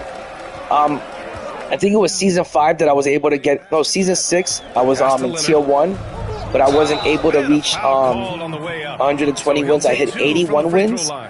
And my goal is for next season is not only do I want to get back into tier 1, but I would like to get 120 wins, because the most I've been able to get is 81 wins in one season. Draws contact there. Yo, mozzarella sticks. That is too funny, mozzarella sticks, because you're the one person I probably don't want to play before I go to work, because I don't want that much of a sweaty matchup before I go to work. But when I get back from work, if you want to play, I'm definitely down to play you. I know I owe you a rematch, and I definitely can't avoid you forever, and I gotta stop ducking you. And I normally don't duck any sort of challenges, but mozzarella sticks is probably one of the toughest people I've played all year. I mean, when I say that,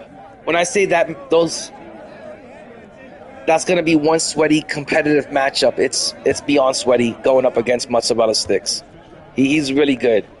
If you guys don't know, mozzarella sticks is a top 1% king of the courts player. He's a tier 1 player, and he's easily one of the hardest people I've played all year. And I pretty much just beat him by luck. You know, it came down to one shot, and I managed to hit that one shot that I needed to win the game. But he's definitely a top 1% at king of the court and a tier 1 player, and one of the best players I've seen all year. So if you guys are ever looking for like a really good matchup, and you want to see how do you stack up amongst your peers in the 2K community, go play mozzarella sticks. He's gonna give you one of the sweatiest matchups ever. This is the definition of team I be ducking mozzarella sticks. See this kind of communication and connection between teammates leading to the perfect pass. Nothing better than chemistry. That's definitely not what I want to do before I go to work. Is play mozzarella sticks. And 1 quarter to go in a game that to this but I will play you when I get back from work. We've got JaVale McGee. I'll probably be on all night and shit. And it's Kidd in at the 1. Yeah, you never want to let shots at the rim go uncontested. All right, guys, mozzarella sticks, I hear you've been abusing Paradox. I hear you've been whipping the shit out of him. I hear you've been putting some belt to ass on Paradox. So I know you've been practicing this shit, my dude. They made a point of attacking, and it's led to them getting buckets. That one falls, so he hits both of them. And the big fella with the skill level, showing a soft touch at the line. New York leading by 11. And it's Murray off the drive. And it's Murray. It's funny, when I first started playing Paradox used to constantly whip up on me. And I want to say like the last 2 to 3 weeks, Paradox has not been able to get a win on me. It's been that long since the last time that Paradox even beat me. But there was a good stretch where Paradox had me for a good week or two where I couldn't get a game on him. And then I don't know, I was just able to figure him out. And ever since then I haven't looked back. But Paradox is another player that used to really make me sweat it out. For 3. Hauled in by McGee. McGee's got 4 rebounds in the game. Yeah, I'm just gonna finish up this game, and then I'm gonna check the auction house, and then I gotta get ready for work. Defensively, you have to stay connected to him at all times. Yeah, he did have a lot of time off. I forgot he went to his mother's house. I mean, he went to go visit some family. I think his mom's or his sister. And he didn't bring the PlayStation with them. And W Man's on that. He ain't bring the PlayStation with them. And he made that whole week the whole time that he was with his family, he made it all family time. And so he did give the game up for like a whole week. So I'm sure he's pretty damn rusty. And let me tell you, when you don't play Showdown for a week, even if you're like doing things like playing Park and Salary Cap, when you go back to Showdown, it takes a long ass time to adjust to the speed of the game, to adjust to the speed of the cards, especially if you've been just playing Park and Salary Cap the whole time. Those two modes are much slower than Showdown. So when you start playing Showdown again, it takes a while to adjust at how fast the game is on Showdown. Because Showdown is a much faster mode than Park and Salary Cap. The game is much more faster on that mode. And the reason for that is because there's a lot of lag at the Park, and the reason for that in Salary Cap is because you're using a lot of the older, slower cards. So it always takes like a little bit of adjustment, some adjustment time to get used to Showdown again. And so it's Murray who brings up the ball for the Knicks. Leonard for three, on target from range. And the Knicks lead by 15. Oh, Paradox is really good. Paradox is really good. Paradox is one of those people that helped me improve my game. Not only was I able to improve my game through the advice he was giving me and kind of teaching me and schooling me on the way. He did a lot of that, but just playing against him made me a better player. Just playing against him really schooled me and taught me how to play the game. So I owe Paradox a huge thanks to that, a huge W. Because not only did he give me a lot of advice on how I can get better, but just playing against him made me get a lot better. It forced me to get better because he was that good of a player. And he still is that good of a player. That if I didn't bring my A game, if I didn't step it up against Paradox, I wasn't going to be beating him in 5v5. And, I wasn't going to win those Showdown matchups. And for you guys that don't know, there's nothing more that I hate to do than lose. I absolutely hate losing in this game, and I'm real competitive in this game. I don't duck no challenges, and that's because I expect to win every single challenge, and I want to win every single challenge. And when I don't win, I'm real salty about it. I get real pissed off. I'm not going to show you that I'm pissed off, but I'm not going to be sleeping good that night. I'm going to be thinking about that shit 24/7. I'm going to be thinking about that shit when I'm at work. And I'm going to be thinking about that L until I get my rematch and until I get that win on you. And for a while, Paradox was just whipping my ass. And then I realized I have to get better. I have to step up my game. And I have to figure out a way to beat this guy. And through the advice he gave me and just through playing him a lot, he helped me get a lot better at the game. I wasn't even attempting that many threes in the game until I started playing Paradox. And he kind of taught me how to look for the open three, how to create space for that open three. And you can learn a lot by just playing against a person. The more you play against elite players, the more you'll become an elite player. The more you play against just a bunch of random scrubs, you're going to be nothing. You're going to stay a random scrub. You have to play against elite players to become an elite player. That's the only way you're going to get good. It doesn't matter if at first those elite players are whipping your ass. Eventually, those beatings are going to make you get better. You're going to learn from those beatdowns, and you're going to be able to eventually beat those players and whip up on the people below you, beneath you and shit. So I always say, don't duck any challenges and play the people that are elite at the game, because that's going to make you get a lot better at the game. Okay, guys, I'm going to wrap this up and save this for later because I got to get ready for work. And I'm just going to check out the auction house real quick and see if there's anything in there going for like a decent price. And let's see if there's any kind of snipes that we can make. First, let me cash in on some of this. Like I said, guys, you should always be listing something into the auction house. I want to say you should be at least listing like 20 items a day. 20 to 50 items a day if you can. Little things. It doesn't matter what the fuck it is. It doesn't matter if it's a playbook or if it's a pair of sneakers. Just list as many things possible per day so you can be making some MT every single day on this game. But first I'm going to search out the 100s because the 100s have come down in price big time. Like, look at this right here. This is about to end in 22 seconds.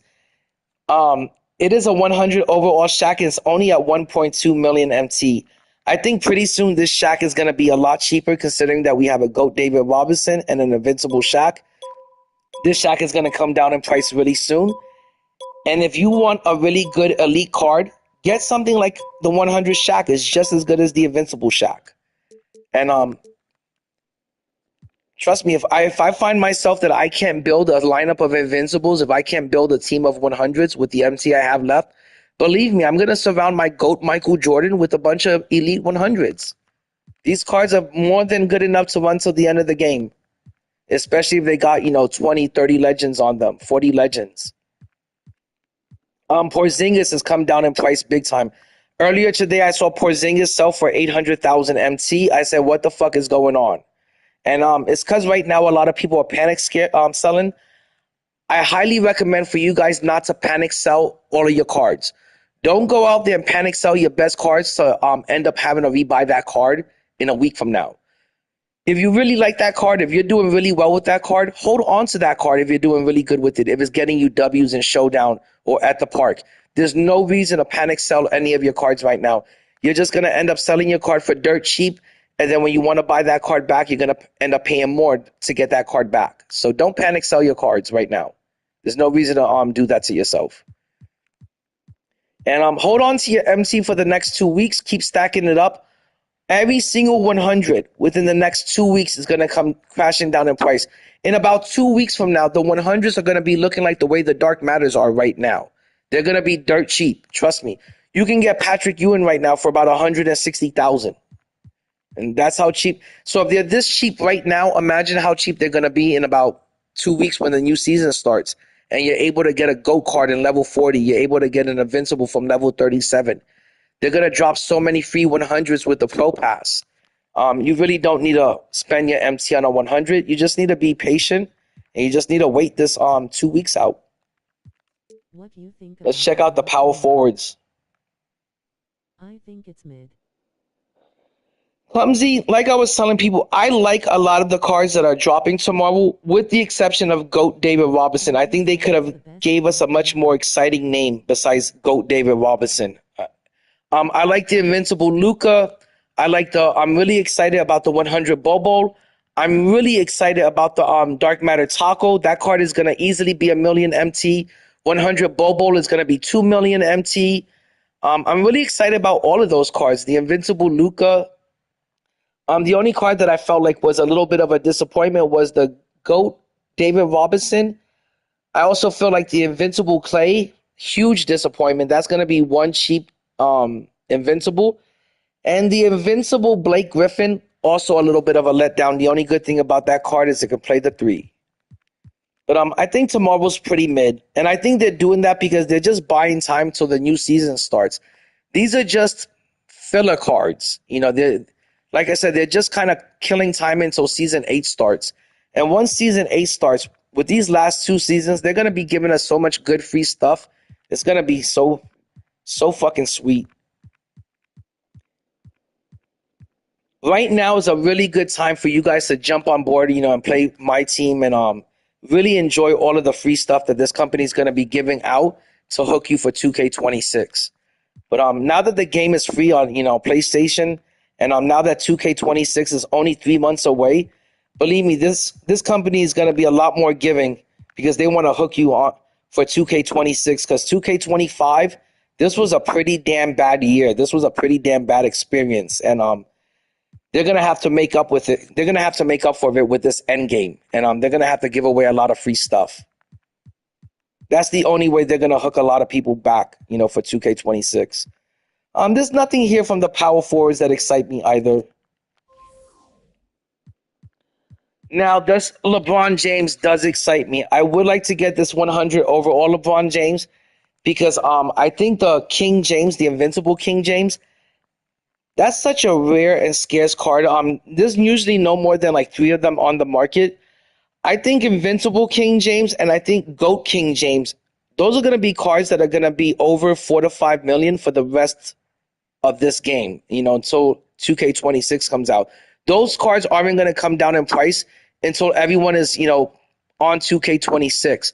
So I think if you're somebody that really wants to play with a King James card, if he's one of your favorite players of all time, or you think you consider him the GOAT and you really want to run with this card, you might as well give up on trying to get the GOAT King James. You might as well give up on trying to get the Invincible King James.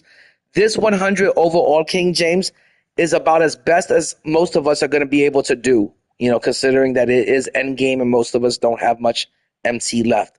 And I want to say that this 100 King James, anytime I've seen him at the park or I've seen him in Showdown, he looks just as good as the Invincible.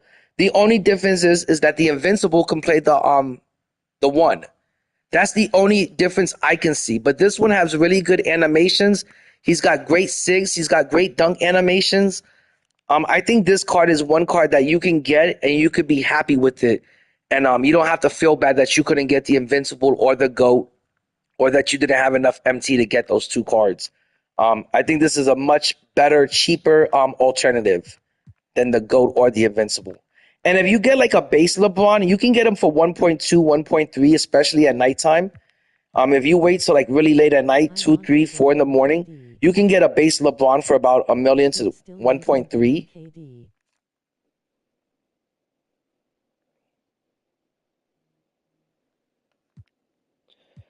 Tumsy, I'm still using my Dark Matter King James, and let me tell you, I had a Dark Matter LeBron James that had 40 legends. I only got 600,000 MT, and it's kind of funny because I remember like 2 or 3 days later, I saw another Dark Matter LeBron James with 40 legends, and that card sold for like 1.5, 1.6 million MT.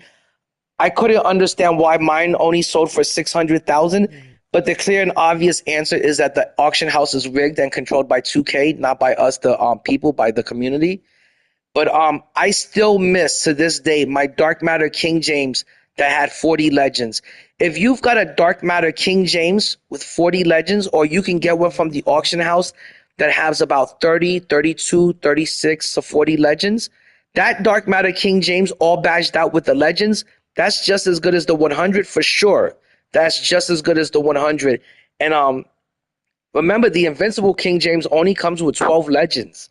So if you have a Dark Matter King James that has like 36 to 40 legends or 30 to 40 legends, you've got a Dark Matter card that really is on the level of an Invincible. You have a Dark Matter card that's in disguise. When it hits the court, it transforms into an Invincible, okay? It's no longer a Dark Matter. It's really like an Invincible or a GOAT card in disguise. So if you can't afford the 100, I always tell people, go get yourself, let's say if your favorite player is David Robinson and you can't afford the GOAT and you can't even afford an Invincible Shock or something like that. Go get yourself the Dark Matter David Robinson all badged out with 30 to 40 legends. Trust me when I say it's going to be the same exact card as that GOAT card. The Dark Matter David Robinson wasn't that much different from the Galaxy Opal David Robinson. The Galaxy Opal David Robinson wasn't that much different from the Pink Diamond David Robinson. And the same thing could be said about LeBron James cards.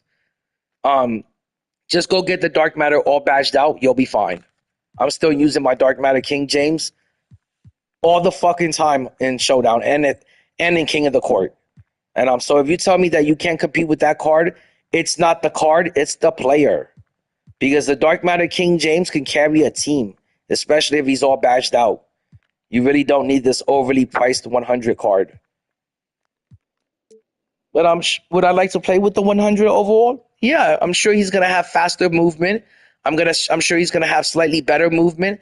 I'm sure he's gonna have a few new SIGs and a few new animations. Is it worth paying 2 million MT if you don't have it and there's nothing you could do about it? No, it's not worth it to stress yourself out about it.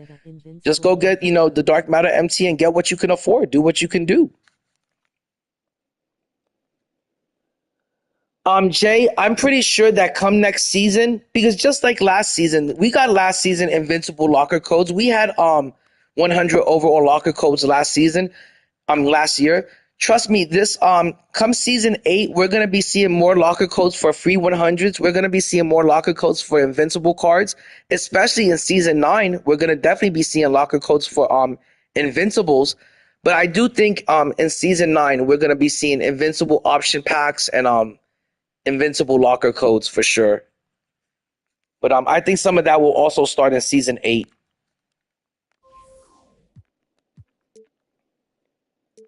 Like I said, in season 8, I guarantee that we're going to get a level 37 Invincible pack or option pack. I'm guarantee you there's going to be some sort of downtown grind where you can grind for 5 weeks, and at the end of the season, you're going to get an Invincible. And I can also guarantee that next season, you're going to be able to grind out salary cap, and at the end of round 3, you're going to get an Invincible. And all of that is going to affect the market and bring the market down. It's going to make it dirt cheap. The Invincibles are going to be really cheap come next season. The only thing that might retain their price is just the GOATs.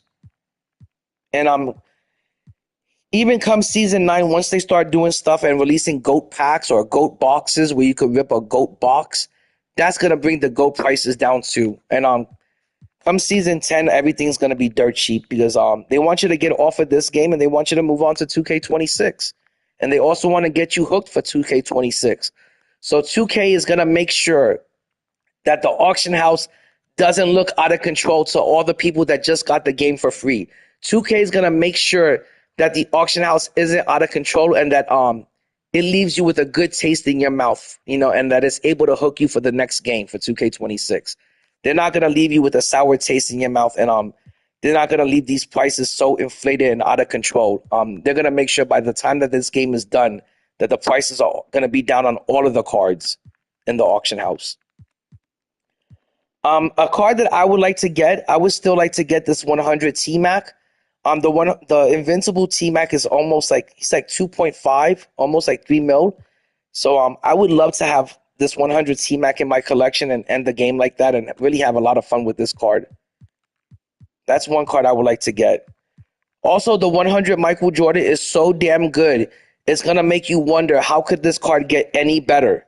And trust me when I say that the GOAT Michael Jordan is a good significant amount better, but the 100 Michael Jordan is worth his weight in gold. He is that good. The card is so good, it's going to make you wonder, how does it get any better than this card? And he's really worth his MT. So if you can't afford the GOAT Michael, just go get yourself the 100. He's pretty much only 800,000-900,000 MT. You can get him for below a mil, especially at night. And I just want to see if there's any more T-Max on the market. Centex sold his MJ. And look, even though the 100s have come down in price, it is still really hard to find the cards you want. I barely ever see T-Mac on the market. Okay, this ends in an hour. And let's check out the point guard position. Guys, the only point guard I really want that I would spend good MT on, I really want this 100 Ben Simmons. To me, this is the best shooting guard, the best point guard, my bad. The best point guard that you could run in the game. The only other point guard that I would say is on the same level or maybe slightly better is just Invincible Magic Johnson, and he's either 2 to 2.5 million MT. He's always in between that price range. 100 Ben Simmons, he's usually about a mil to 2 mil. He has come down a little bit, but this 100 Ben Simmons is just as good as Invincible Magic Johnson, if not better. He is 6'10", and he could play the point guard. He runs the floor like a gazelle. He looks like Giannis playing the one out there. He really is the size of Giannis, and he's playing the one for you. So if you can't afford, Invincible Magic Johnson, which most of us can't, try to get yourself this Ben Simmons. I think he's going to be coming down in price, and he's a really, really good card. And right now you can get him all badged out. If you get a Ben Simmons with like 25 legends, 30 legends, 40 legends, you've got yourself an invincible Ben Simmons. And there's 2 of them on the market right here. And they end in 3 hours. I'm probably going to keep an eye out for this one over here. It's got 38 legends. It's going to end in 3 hours and 20 minutes. I'm going to keep an eye out for that. And let's check out the Invincibles real quick.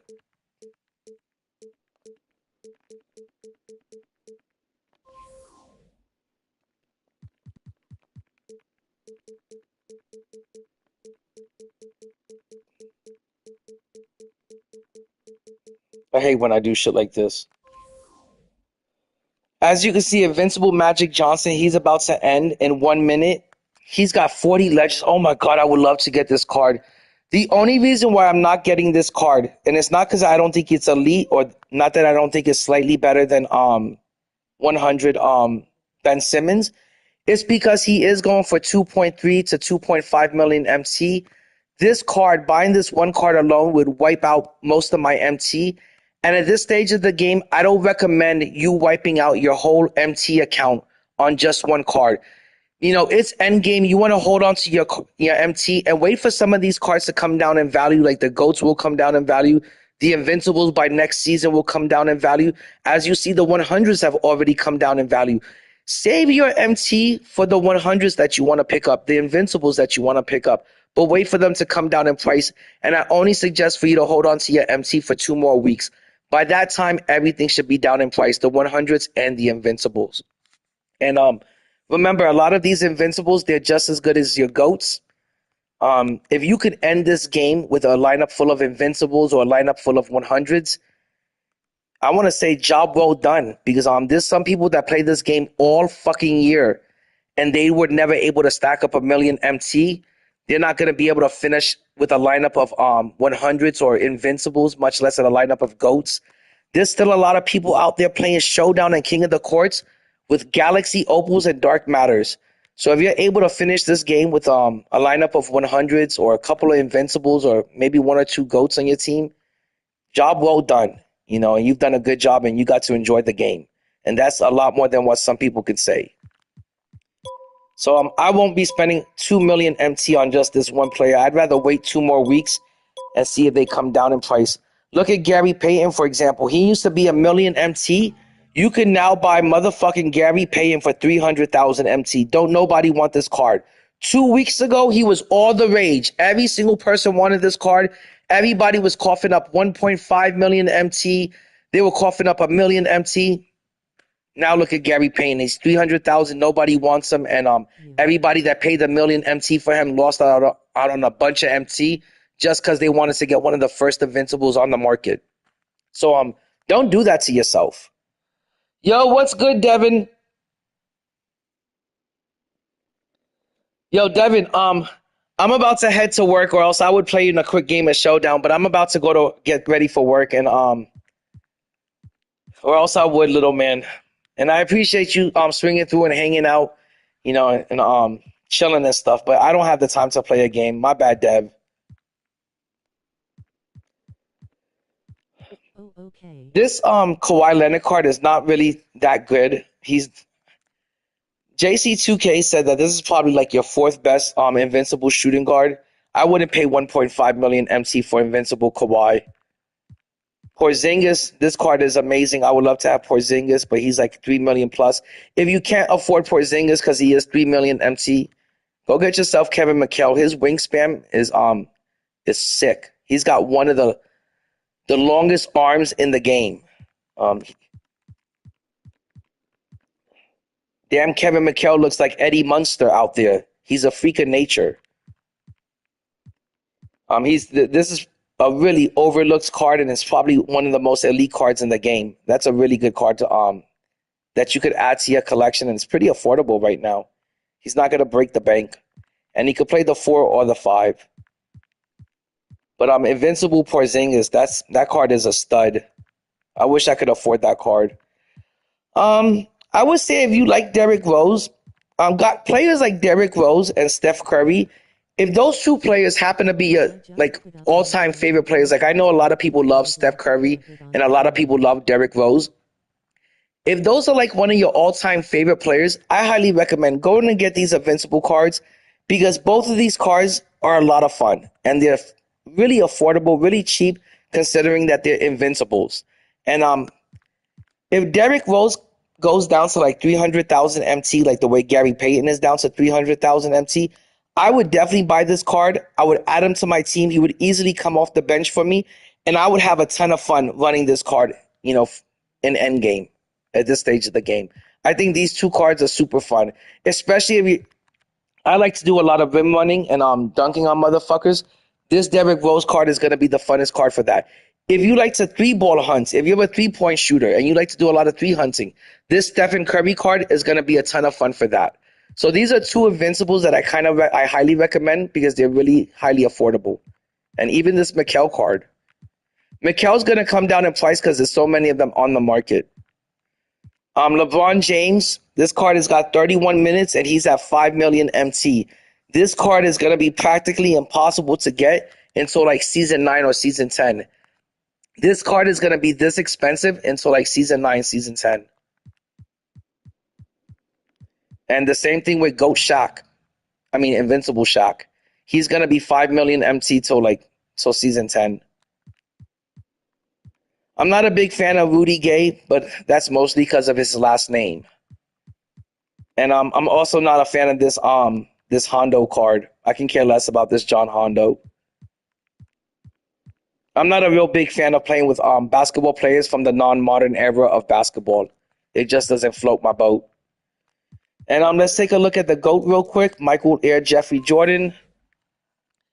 And like I said, I kind of jumped the gun. I really rushed into buying Michael Jordan. I really didn't care because he's my favorite player of all time. And like I said, I wanted this card as soon as he came out on day one, right out the gate. I had to have him. And he's my GOAT. And I wanted to have the most time that I could play with this card. I wanted whatever time that was available that you could play with this card. That's what I wanted and nothing less. I didn't want to have to wait for the weekend to go by. I didn't want to wait a week or two for him to come down in price. This was the card that I had to have on day one.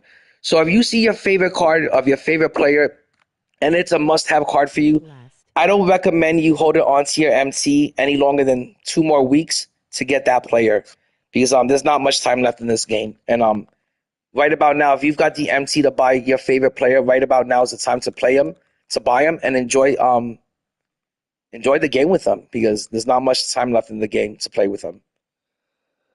All right, let me see what Devin said. I just put my Dark Matter Akeem. That's badged. If you would like to put a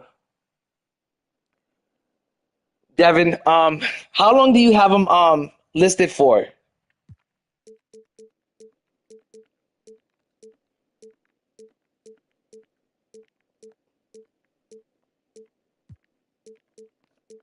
For HRS. 4 hours. Let me see if I can find him really quick, and I'll put a bid on him for you. Like I said, fam, if anyone in the 2K community ever needs anything, any sort of favor, don't be scared to ask. You know, it's not going to hurt for you to ask. If I can help you out, I'm definitely going to help you out. Appreciate it.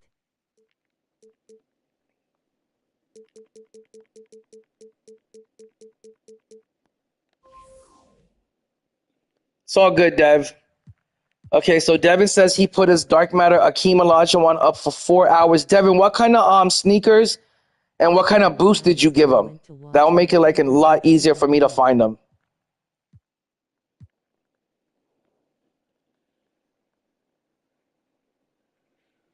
It's all good, AJ. It's all good, AJ. I'm just glad you're back and you're here hanging out. Hopefully, AJ, I can be eventually, maybe one day, I could become your favorite 2K streamer. That's my goal, is to eventually become your favorite 2K YouTube streamer. Or at least maybe in your top 3. I'd be real happy with that. Trust me, when I say I grind out this game just as much as most ballin' does. My top 3.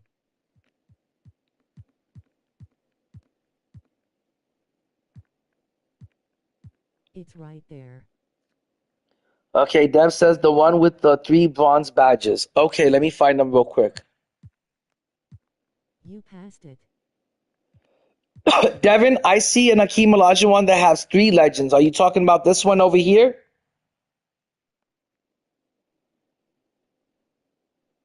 Yo, I appreciate that, AJ. I really do. Hold on, guys. I got to get some water. I just got hit with the itchy throat. It's summertime, so my allergies have been acting up. I always get hit with like itchy throat, or I get hit with like a real stuffy nose or like a real runny nose.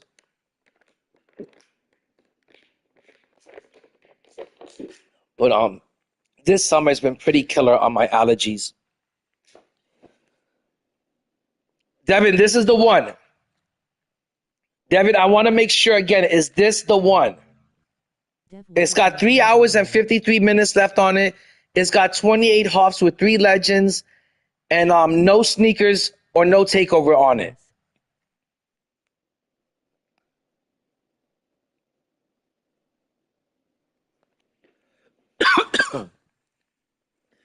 Devin, you should have had a buy now price on it. But it's got 3 legends on it, so it might get more than 100,000.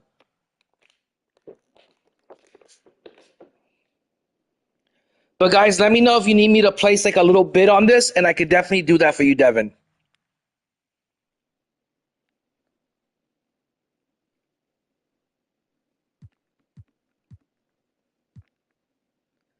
And Devin, you're sure it's not this one or this one over here, right? It's none of these three, okay? Bid on my Stephen Castley. If you're fine with that, I'd be really happy. Yay. Okay, well that's, and you know guys, I'm so glad that worked out. I'm so glad that two people from my chat, from the 2K community was able to help each other out. And that's what it's all about, guys. It's all about being positive and it's all about helping each other out. You know, we're all one big happy family. We're all one big 2K fam. Let's show each other some positivity and some support.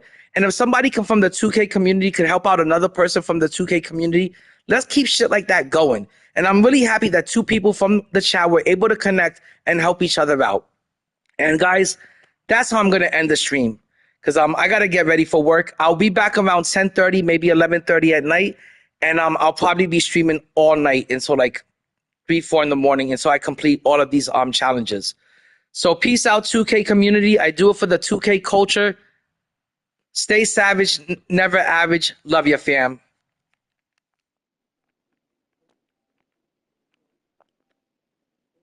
Appreciate you guys. I appreciate everyone that swung through today. Clumsy, Devin, AJ, Paradox, Corey, Jay, Ref. Everybody that came through and showed me some love and some support. I really appreciate you guys. Take care and everybody have a positive day. And I'll see you guys later on tonight. Later, guys.